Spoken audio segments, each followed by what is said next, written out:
If you have an interest in horses and love learning more about horses, the horse industry, teaching, or even managing your own horse business, then you're in the right place. We would love you to join us on our mission, which is to improve the lives of horses around the world through the education of riders, handlers, and trainers. So get comfortable, listen in, and enjoy. The chat today at Horse Chats is with Jonna McLean, who everyone knows about Jonna McLean. He's been here quite a few times, always given us lots of great advice.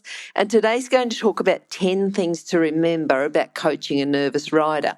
But before we start, I just want to remind you about International Horse College. The mission of International Horse College is to improve the welfare of horses around the world through the safe education of riders, handlers and trainers. Have a look at the wide variety of horse courses now at internationalhorsecollege.com, registered training organisation number 31352. Now, Jonna, how are you today? We're going to talk about 10 things to remember about coaching a nervous rider. I'm very well, Glenys. Yes, we are, which is pushing my boundaries a little, which is always a good thing to do. Okay.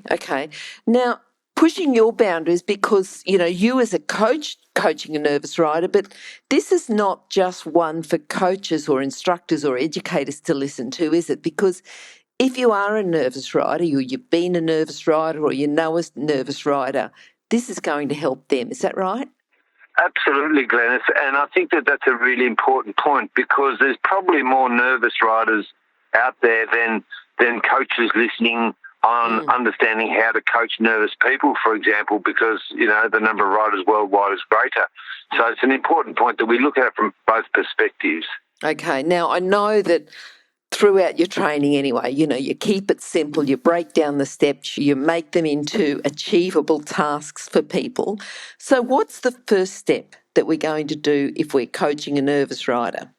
Well, I think that the first step is, let's say, for example, we'll just do a scenario where we don't know the rider and the horse, so they're not known to us. And I think that the very first thing we do is spend time with the rider, asking them questions about why they've come to you, how did they find you, and really just getting them talking so they feel quite comfortable giving you information and also answering questions. And that will help the coach certainly be able to read the person and find out how nervous are they, did they change their demeanour when they were talking about this particular horse or this particular trait in that particular horse, for example, compared to a coach who is quite familiar with the rider, knowing full well they are nervous and really just trying to gradually break down the barriers so the rider becomes more confident, the horse becomes more clearly trained in its understanding of what the rider is doing to it, and the coach is relaying that information. But also to be able to make sure that it remains effective, because if it's not effective, then what are we doing? Okay. Now, it's all right to say, well, I can teach you to get confident, but how important is it to assess the horse thoroughly? Well, that's right.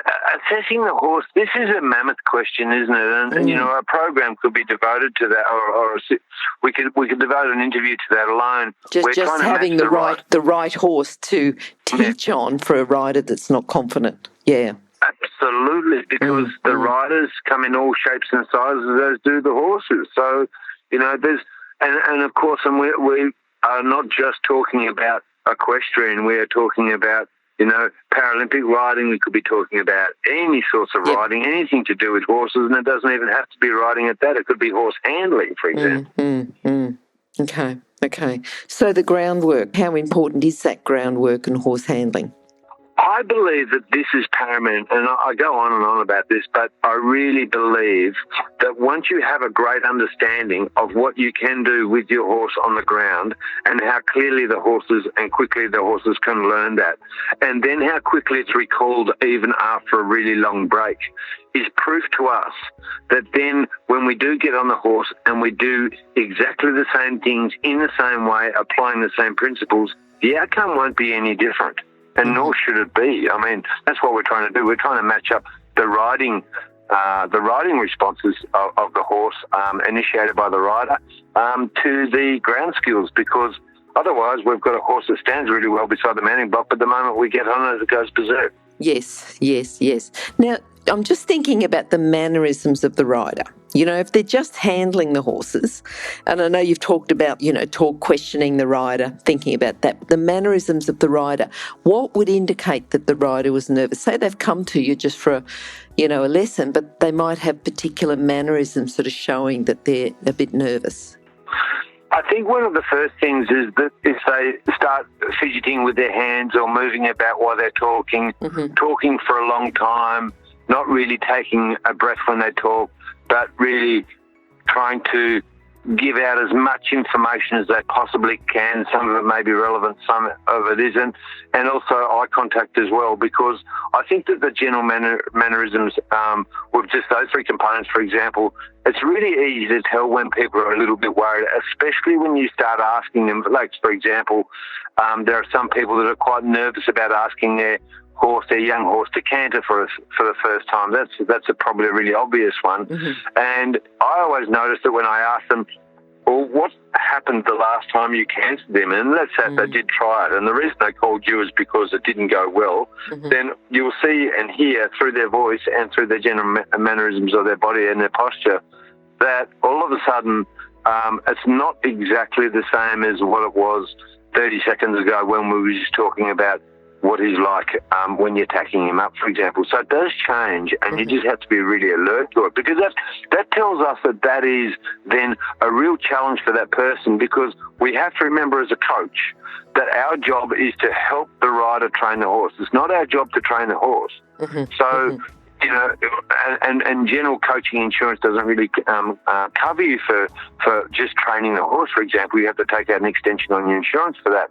So what we have to do then is try and get our potentially nervous rider to be able to train our horse clearly. Well, that's not always very easy or very doable. So it's our job to, really make it simplified, bring it down into bite-sized pieces, and probably explain it in really black and white information, words that are descriptive, words that aren't emotive.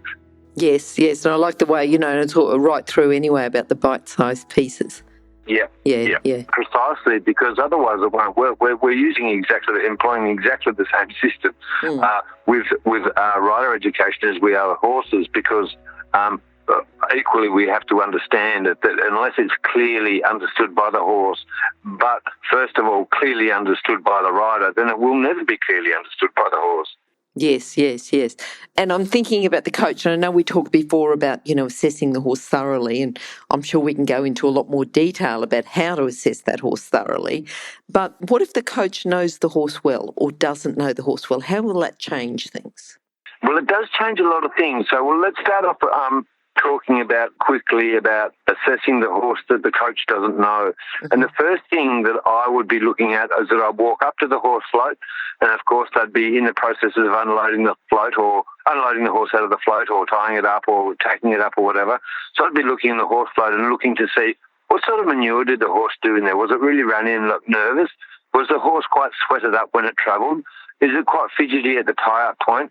Are the people that are helping the rider tack them up, are they all communicating clearly and quietly and efficiently, or are things a little bit out of control outside the horse float?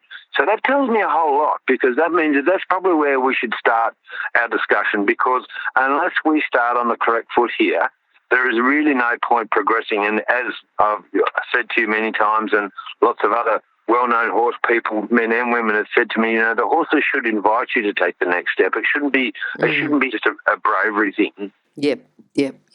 So the next one is really about the known horse that the rider is really nervous of. So the coach will have a fairly good understanding of the things that make the rider nervous of that horse and its particular traits. So then the way that I break it down into the four quadrants, and the four quadrants are: can he stop, can he go, can he turn, can he yield? And we won't worry about yield at this point, because that's a reasonably complex manoeuvre. So let's just talk about those three things, and it's those three things, those parameters, especially your go and your stop button, that will be related to the resistance that the horse is applying to the rider that the rider can't cope with. And that's how I do it. So then if the rider is a little unsure on how to cope with it, then I say, let's focus on some exercises specifically to combat that resistance in itself. And then when I apply it at the point where the resistance is occurring, it is always better. It is always 100% better, and everybody thinks it's remarkable when all I have done is reminded the horse what the rules of operation are, and that the messages should really only go from the horse to the rider, not from the rider to the horse. Okay. Sometimes I know that this is a big insurance problem, and it is a big problem because it's a high risk. People, when they're young, get a horse, and it might just be, a little sort of 13-hand Brumby that's, cold-blooded, not anything, and they might ride it for years and years and years and cant around the paddock and jump over creeks and everything else. Yep. Maybe 15 hands, I don't know. And then they sell it. They get married, have a couple of kids. 20 years later, their imagination has grown a bit. Oh, I used to ride these horses around. I used to gallop and jump and do everything else. And they go out and buy themselves a lovely, big, young warm blood. So, we talk about the experience of the rider and owner. You can tell us about the experience of the rider and owner, but does the knowledge of the rider equate, or skill of the rider equate to the physical capability? Exactly. It really only comes down to that. And I'm going to say that point again, is that if the skill set of the rider matches the information that they have and their knowledge about the task and about the situation that they're going into, then the confidence level will be high. Whereas if you take one of those away, either the skill set or the capability of the rider, or the mental, how well the rider understands the task, for example, is going to take any one of those away, and that will really drastically reduce the confidence level in the rider instantly. Mm-hmm. So usually when riders don't know what to do, and that's the advantage, and that's why I teach in headsets, because headsets I can hear breathing, I can hear what they say to the horse, good, bad and indifferent, and that's fine. I don't have a problem with that at all. In fact, I want to hear that because I can hear their subtle mannerisms, whereas you teach conventionally, you have to have really good hearing, really good eyesight, and have to be standing in a particular point where you can really see all the things that are important.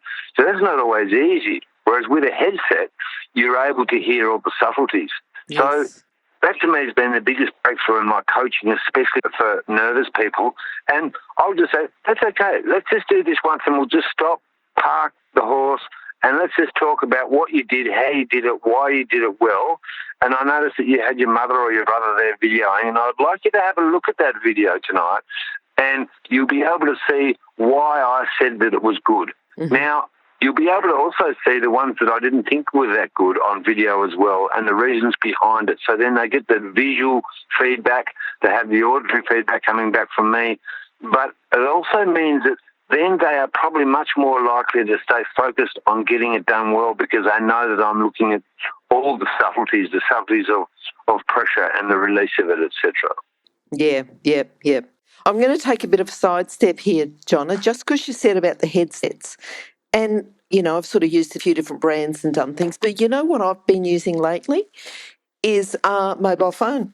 So I'll just call up my student. They'll have on not just the normal pods, but sporting iPhones, and I can just call them, and I can have a headset on, I can be talking. I've got to have a spare battery pack, because sometimes they come with their phone not quite charged. And I've just found that to be, if everyone's already got the phone, it's just a really cheap option to buying a new set of headsets. Well, that's exactly right, Glenys. But can you imagine how it would be, or how it used to be when we didn't have that? That was quite difficult. Yes, especially if you're teaching multiple people and someone's breathing and they're cutting in and out, and then someone else is, it was a little bit antique, I think, compared to what we've got now. Well, that's right, and you're running around trying to yell against the wind and all the other circumstances, trying to get the information across at the right time. That's right. Timeliness was never, it was always the first thing that suffered was the timeliness of information when you had to yell. Yes. Yeah. Now, just take us back to the rider, okay? And I know that you said you're going to talk to them when they're off the horse and everything, but do you find that questions, you might be having a chat to them off the horse and you ask a rider a question, they might be quite relaxed off the horse. Then when they're mounted, You might ask them a question and it might change. What sort of things are you looking for there, to make sure that they're in the same relaxed fashion? What happens? What's that a signal for? Yeah, that's telling us that.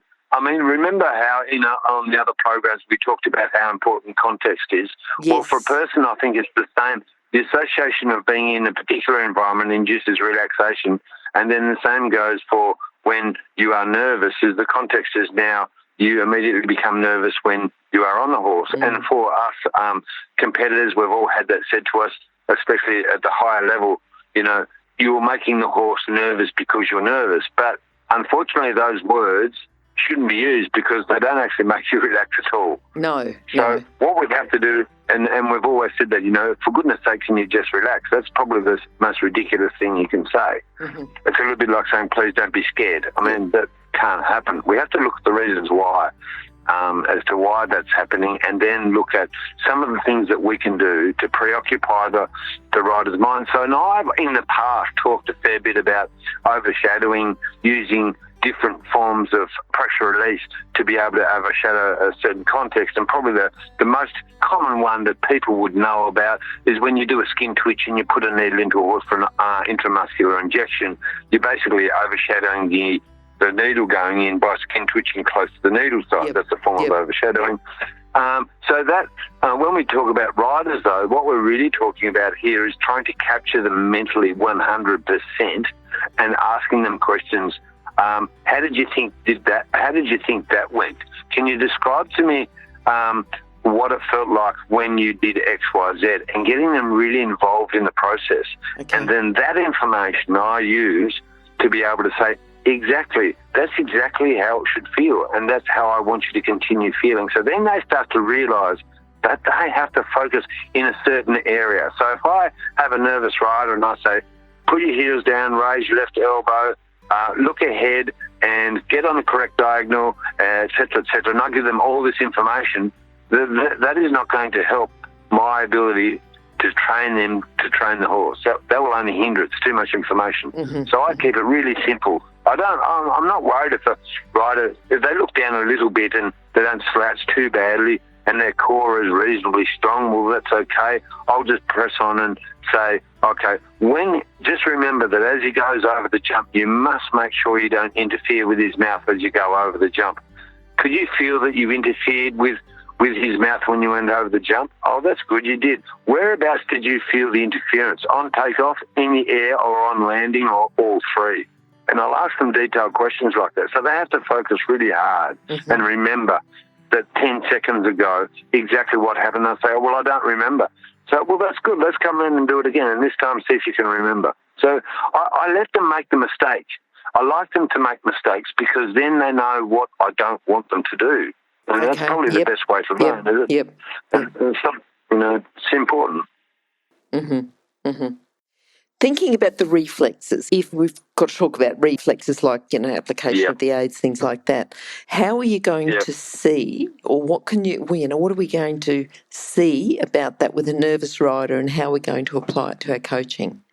The great thing about it, Glenys, is that when the reflexes of the rider are really delayed with either the application or the release of the pressure, or it's not, proportionally reactive.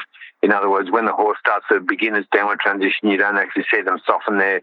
They're still, applying maximum pressure to the horse because he hasn't stopped yet, etc. It's not a gradient pressure. And we call that feel, don't we, when people can actually feel that things are happening and they're almost rewarding the horse as it goes into the transition, which makes up for a beautiful transition, of course. That those reflexes, or the lack of it, are nearly always typified in the horse, nearly every time. Yep. So you'll see the horse will go, they landed, and all of a sudden the horse just shot off, and probably the rider is clinging on, and the spur has gone onto the horse, or the horse has had a moment where he's a bit scared. So then I just ask some questions about, now, can you remember what I've asked you to do before you come into the jump? What is it I want you to do over the jump? Now, what happened there? What did you do there? And sometimes they'll say, I have absolutely no clue. And I might not have any clue either. So we won't worry about it, but we will keep our eye on it next time, is what I'll say. Just be sure that next time when you do that you're not doing closing your leg, or you're not accidentally using your spur, or you're not accidentally scaring him. And then if all those things are present but none of those things are present, and you're not scaring him, and you're riding him really well, and he still does it, this is what we're going to do. Okay. So, and then I just say, do you understand when we need to do this and how we need to do that? Yep. Okay, good. Away we go. So I really cover it thoroughly. Mm-hmm, mm-hmm. So, you talked about the rider not remembering, but what about if you've told them something at the beginning of the lesson and they don't remember any information from the start of the lesson? I mean, obviously it's a sign of nervous, but what can we do about coaching it? Look, I think that all we have to do is keep reminding them and keep asking them questions and keeping it simple and keeping those three things in mind. So, for example, now remember in the last lesson, what canter aid did you, what the canter lead you had trouble with, and the coach will always know this, and my memory for these things is, I don't know how I remember these things, but it doesn't matter whether I haven't seen a horse for a fair while, and I can usually remember which is its good side and its more difficult side. And you'll ask the rider and say, in our last lesson, when we asked him to canter right, which one was more delayed, left or right? And I'm now testing them to find out whether they remember as much as what I do. Yeah. And then I'll put that as a challenge, and I say it's really important that you remember as much as I do, because unfortunately the horse will store everything that we do, good, bad, and indifferent. So we have to have a really good memory for the cause and effect of everything that we do, and what were the circumstances, or what was the context in which he did that. A really important question, because that helps prepare us in case it happens again, because we would prefer not to have undesirable reactions reoccur that will cause bad habits in the horse, and also contribute to bad habits in the rider as well. Okay, yep. Now, as the horse goes through, and I know we sort of talked a little bit about training the horse, training the rider, but are we looking for the horse to improve as the session progresses, just as the rider becomes more relaxed? Is that what we're looking for? I mean, if the horse is improving, is that showing that the rider's becoming more relaxed? Yes, I think, and that is a hard question, isn't it? Because we're all trying to imagine the cases in which that wouldn't occur. And I can think of a couple of cases where I have to go over and pretty much go over the same lesson, maybe 3 times, because the horse its skill set is slightly more athletic than the rider. So I need to make sure that we have all the skills here. And it sounds as if I'm going over the same thing, but I'm really only doing it for the rider's safety. But I'm also doing it for the horse's education, because it means that then if it becomes less practiced, then it becomes more able for the rider not to just detect, but also to influence whether it continues or not. Yeah. Look, I think you've sort of gone through, you've gone through your 10 points to remember, but I just want to go over a couple of things just so that I remember. I know you talked about keeping it simple, breaking down, but you always say that, right throughout all your training, right from the first handling of the foal, you've said that. Okay, and it's logical and it's progressive. Now, but I know you're going to come back and do another chat on the suitability of a horse and the sort of horse that's going to be suitable for a nervous rider, which is not the nice big young warm blood necessarily, but we're looking for traits in the horse. And I know that you've said about the horse's responses on the ground should reflect the ridden responses. Yep. Yes. Okay, yeah, you tell me, because I'm sort of going over a few points and just summarising, but you tell me if I've got it a bit wrong. No, I think that's exactly right, Glenys, because the difficulty is here, and to be frank, we have to work out, is the horse more athletic than the rider? If the horse is way more athletic than the rider, the chances are it's not going to be a suitable combination unless the horse is really well trained. Okay. So, for example, unless if we just think of it, you look at how well the horses largely are trained for disabled athletes. They have to be really well trained, because the disabled person probably doesn't have a lot of core strength. They certainly don't have the stability that we have as an abled rider. So, their skill sets have to be really honed, and the training of their horses have to be. So I think that if we are dealing with a horse that is younger in age, and we're dealing with a horse that for a person that's older. And the classic one was that you mentioned before, and I could think of just so many cases with that, where they were galloping around over these hills, jumping and doing fantastic things at Pony Club, and then later on when they got a little bit older, then they sold the horse, got married, had children, and then they bought a horse. Yes. And that is a really, really common scenario. So, and usually, unfortunately, from my exposure, I'm not sure how it is from your exposure, but rarely do people ring me up and say, John, I'm thinking about getting back into riding. It's been 20 years. I've had 3 children. I'm really nervous. Can you find me a horse? That does not happen. They just ring me up and say, John, I bought this horse. Oh, okay. Oh, well, hopefully that goes well. You know, it's a bit like, well, it's quite random. So, and then we start to find out that then things become emotionally driven, and we have to be careful that we don't go down that track too far, because it might be the right breeding, or it was a really nice colour, or it moved really well, or it was a friend's horse and they gave it to them, whatever it is. But we have to be prepared, even if it's emotional, to be completely honest and say, no, I don't think this horse is suitable. And I've said that quite a lot, and you know, often I'm not too far off the mark, but by the same token, I've got some really athletic horses that do some pretty dangerous manoeuvres that I've got some excellent riders on, but I'm really careful with those riders to make sure that they are only locked into me until we have pretty much the problem now in 3 to 5 different contexts is proven to be reliable. Then I'll say, look, you can have me whenever you like now, and you can take on your normal coach, but just make sure that these things don't change. Yes. So we have to make sure, and that's where I bring on the coach as well, and I say, look, I know you've asked me to give you a hand with this, and yes, I can help you, or at least I think I can help you, but what I'd like you to do is bring your coach along as well. Bring your mother along. Bring everybody that is concerned about you dealing with this horse. Bring them all along, and we'll all sit down, and I'll work the horse, and I'll just be asking everybody questions. So, and while I'm working the horse, and so that means it all comes into the open, but I get an overall perspective of the source of the nervousness, and it can sometimes be triggered not just by the person but also by other people and bystanders. So it's complex. Yeah. So I like the way, you say I'll sit down and have a talk about the horse, but the questions, if they're replying to questions, they've got to be in the same manner, on the horse, off the horse, whenever, just, focused, calm, attentive, And also too, you talked about the understanding of the horse's past and present. The coach needs to understand that to be able to teach the nervous rider on that horse. We do, and as coaches, Glenys, as you would understand, how often do we find that we have a rider that has just bought another horse and turned up with the horse, and we said, well, what can the horse do? And they say, I don't know anything about this horse. I have no history. So then what do we do as a coach? Are you going to get on it and ride it for the person, or what do we do? Do you have any video footage of anybody riding it?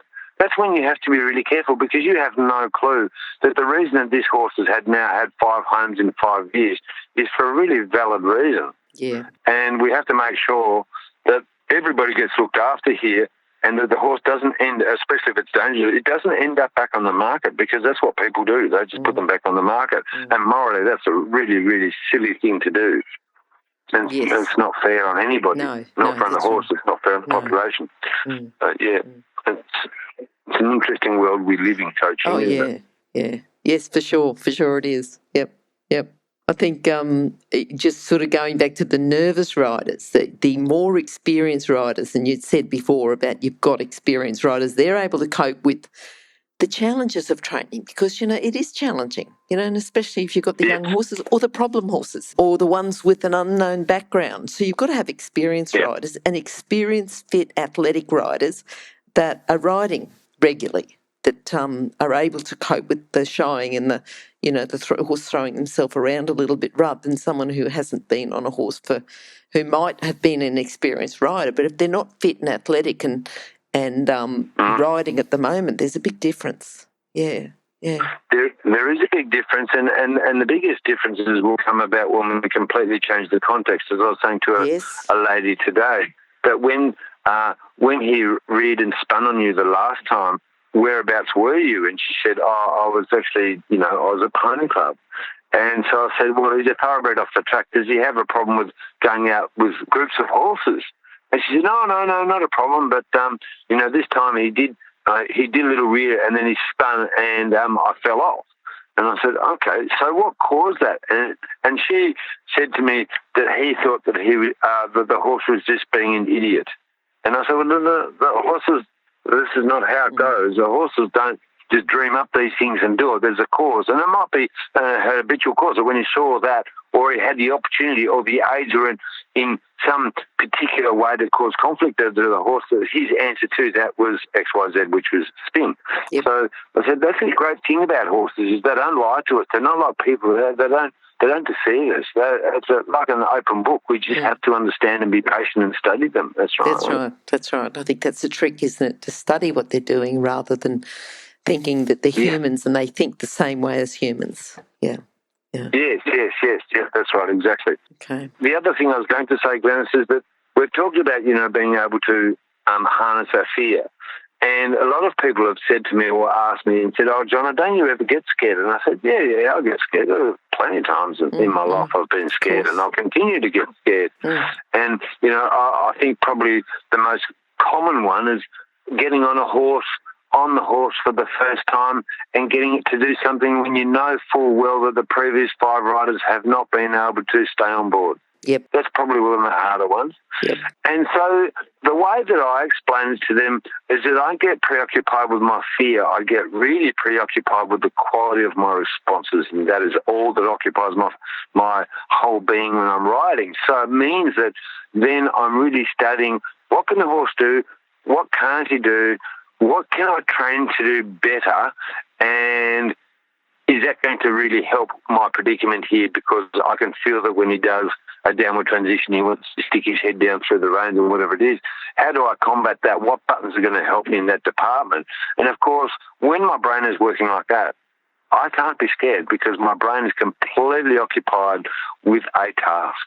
That's really how I manage my own fear. Yeah. So it's not about the fear. I'm trying to think. There's something about bravery is not being scared. It's being able to work your way through being scared. Something like that. Yes, it is. Yes. There's a self-preservation. Yes. You've got to have that. I mean, that's a survival thing. Yeah. It's really important to have that because then, as I say to people, it's really good that you've told me that you're a bit scared or you're a bit worried about jumping that ditch or you're a bit worried about jumping parallel bars. I think that's... Don't ever stop saying to me that you have a problem with anything because I said this whole thing is a communication.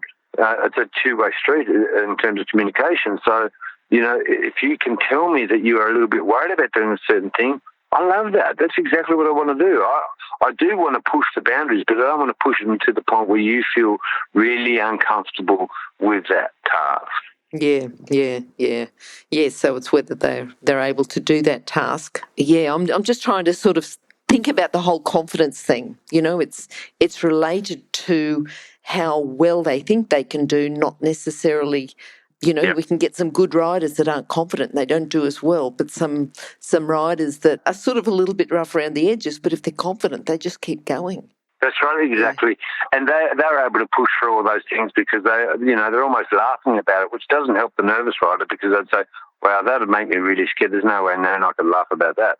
So it's not really an educational process, but it's fun to watch for a person that is maybe a little worried. I think the classic one for me is when I say classic, the most common one is, let's say, for example, they're really worried, and we talked about this before, about the canter aid. Yep. So then I say, okay, you're worried about the canter aid, and you know that when you canter him on the left rein, for example, he's going to want to pig root and squeal and lash out, and you're really worried about that. So why don't we concentrate on really digging deeper and making sure that our accelerator and our brakes are really good at trot? We're not going to go into canter, and we'll do that as a task. And if we get through that task, then we'll go the next step. So I'm asking them to go not just from walk to halt, but also ultimately I want them to be able to go from trot to halt. And then I would like them to be able to do an emergency stop as well. So when I push the trot and I ask them to push the trot faster, then I say, okay, now see how many metres it takes you to halt when you say, and halt. Let's just see how much resistance you get from the horse when you do that. And so we'll look at that, and then I'll say, okay, Now you've been able to do all those things really, really clearly. There's nothing stopping you now going into canter, because I'm not actually going to ask you to continue cantering. I want you to do 2 strides of canter, no more, and then I want you to switch it off. Do you think you can do that? Mm-hmm. Yep. And they always say yes. Yep. And nearly always, because I push the horse in terms of going from my leg to faster trot, but I've also made sure my brakes don't fail as a result of doing that. Then I'm safeguarding all my buttons to make sure that if anything does go wrong when we do canter, I've got good buttons. I'm ready to go, and it's just been recently rehearsed, and they will be available. And it always goes well. It has to. Yep. I just think, again, you're breaking it down into steps. You're saying, well, we're not going to go into canter. We're going to do all these previous exercises first that then make that canter more achievable. Yep. Yeah, that's right. Exactly. Yeah. And that's why I say to people with horses that have a tendency to buck a little bit, I say the downward transition is your insurance policy, but your go button is the thing that will solve it. And that's why in the past, and I've heard this, the old remedy for making a horse buck was actually, get him going, give him a good kick and really send him on. And they were right. Yep. But you had to be a skilled rider to be able to handle the bucks in the process, because there's probably going to be a fair bit of humpy-bumpy before you got canter happening. Yes, I think so. To make it, yes. So you have to make it a little bit more available to the common rider, and the best way to do that is then say, okay, now you are getting so much more stable in the core, you are able to apply your buttons exactly at the right time, release the pressure at the right time. So then you can choose, and you can almost dare the horse with your own. Say, go on, do it. If you'd like to stick your head down and do a little bit of a hump, you can say, no, and you can do a little touch with the rein and say, no, don't want that, and then straight on with the leg and then ask them the question again. So the horse then works out that as soon as that happens, pressure is applied in an area, and the pressure doesn't really go away until he gives a nice rolling canter, and then all of a sudden nothing happens. And that's his little light bulb moment. Yep. Yeah. Yep. Well, it's a light bulb moment for the horse, the rider too, isn't it? Yes. It's quite rewarding as a coach, thinking about the responses from the horse and rider at the start of the session, and then you can compare it later towards the end of the session, whether or not you achieved the task, whether it was appropriate. That can be quite rewarding for a coach. Yeah. That's right, and exactly. And I think that's why, for a lot of us that have been coaching for a fair while now, we get so embedded in the coaching thing because it's not just about money. It's not just about making sure that the rider stays safe. It's not just about making sure the horse's welfare is looked after. It's not always just about winning ribbons. It's everything. It's everything. I mean, the way that we ride is, I think, a way that we ride is probably a reflection, of what's going on in our lives. Because I can remember when I was riding too many horses and I was a bit angry. My horses didn't go well. They just don't go well when you're hurried and you're abrupt and make the horses scared. Yeah. I think the big thing, you get a nervous rider, they're usually accompanied by a worried horse. Yeah, they are. I think that's the big thing. Yes, they are. Yeah, and I'm looking forward to you coming back and talking to us about, what specifically about the horse and what we should be looking for a nervous rider. Yeah. Yes, that's right. Yeah, I'm just thinking, before we go though, what's one thing, thinking of a nervous rider, something, a task that they can do? What should they be working on if they're going to be working on one task? Okay, but one task that I would give them to do would be, it's a matter of focus, and, we've probably heard this a million times, but I'll say it again. By focus, what I mean is, what are the things that you need to get across to your horse that the horse can then give you the right answer, so then you can make his well better. And it might be something as simple as really make sure that my brakes are as good as my accelerator, for example. But focus on really what you are doing to the horse when you apply the pressure, how you apply it, what the response was, and when you took it away. And do the time frames of resistance, which is when the horse is not doing the task, you've applied the aid, but the horse hasn't given you what you want yet. That whole period of resistance, is that increasing or decreasing? That's how I would just keep it that clear and that simple. So just working on something that can be achieved, yeah. Yes, and I think the only other thing that I often say to people, and it sounds probably a little corny, even if you're scared, don't let your aids tell the horse the story that you're scared. In other words, don't let your aids reflect the fact that you're scared. Apply the aid how you've been trained to apply the aid that many hundreds of times in the past in your practice. That's exactly how you should apply it when you are a little worried. The classic one is here. I'll give you an example. And I can't remember who said this to me many years ago, but I had a horse that had a really severe ditch phobia, as we all had one of those, I think. Sure. And they said, what is happening when the horse is scared is that you're coming into the jump and you're actually pulling on the reins as you come into the jump, Jonna. You're actually telling him to stop, and then he does stop, and then you're disappointed with the outcome. What are you doing? And so then they said to me, even if you're worried, you're not allowed to pull the reins. So then that's how I got that information to myself. Even if I am scared, for goodness sake, don't let my aides know that. Yes. Okay. All right, Jonna, there's so much to talk about, and I know that we've sort of got other ones coming up. Yes. Contact details. What's the best way? Is it your website, your Facebook page? Do you want to tell us a bit about that? Because I think that's really important. Yep. If you want to contact Jonna, and I know, Jonna, that the best way is by text rather than calling, isn't it?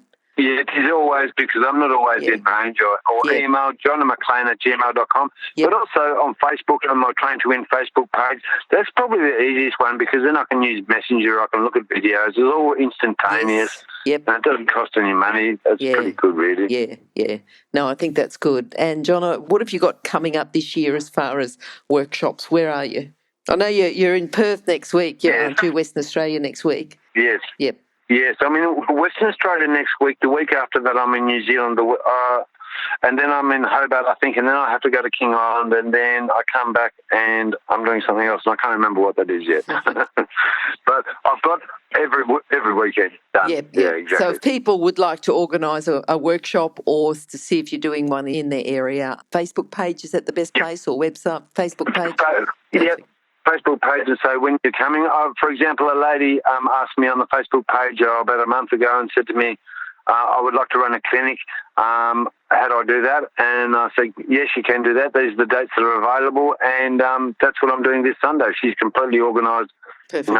9 hours of teaching, and it's just I'm just driving down to do it. So if people are capable of organising it and they have a reasonable contact list, we can do everything from groundwork, show jumping, cross-country, dressage, young horse handling, problem solving, whatever they'd like to do. Okay, no worries. All right, so just tell me the website again, traintowin.com.au, is it? Well, it is, except I haven't got the website up and running anymore. Oh, that's right.